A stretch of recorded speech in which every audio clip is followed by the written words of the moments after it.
Courtside drama during last night's Indiana-Chicago WNBA game. Take a look. And right before the break, this was the scene inside Wintrust Arena after Natasha Cloud got that bucket. She wanted her voice heard. All right, that's former NBA center Enes Kanter Freedom. He was escorted out of last night's game after confronting Chicago Sky guard Natasha Cloud. You could see Cloud yelling and pointing at Kanter, who was wearing a black T-shirt that said, quote, woman, noun, adult, human, female. The league has been the subject of recent debate on whether transgender women should be allowed to participate. Earlier this month, Freedom announced he would declare for the WNBA draft to challenge support of the athletes. Joining us now, NBC News sports reporter Rohan Nadkarni. Okay, so Rohan, the WNBA and specifically the Indiana Fever have been the subject of recent debates involving transgender athletes. There's never been such a player in the league, but oh my gosh, it's all anybody's talking about. Can you catch people up on this ex-NBA player's involvement in all of this controversy?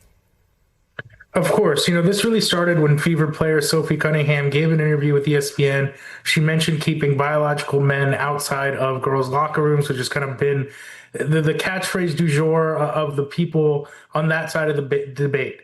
You get people like Enes Kanter and Royce White, former NBA players, who are basically using that side of the culture war to inject themselves into the situation. And they both said that they are declaring for the WNBA draft. They're claiming that they're women, and they're saying that basically the league's rules say you only have to declare yourself to be a woman to kind of play in the league. So these people are kind of making this gesture supposedly on the behalf of women's rights to say that they are women and they want to play in the WNBA. That's how Enes Kanter's kind of been involved. And last night he kind of took that protest in person, so to speak. Enes Kanter Freedom was quickly ejected from the game after this altercation or display. How is he responding? He's tweeting. That's what he's done in a lot of these situations. He's tweeting. He tweeted, I just got kicked out of a WNBA game for supporting women.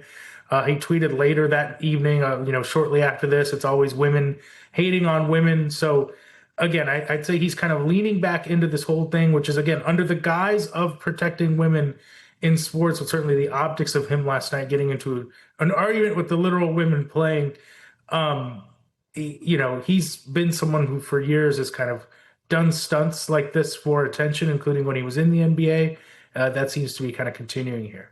Yeah, so much discussion about WNBA is not about the basketball, but about all of this stuff going on around it. Have we heard anything from the league in response to last night's events?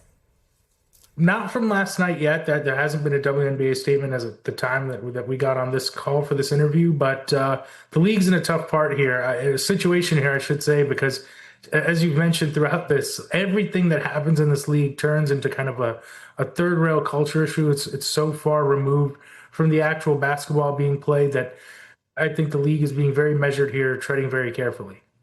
All right, Rohan, thank you so much.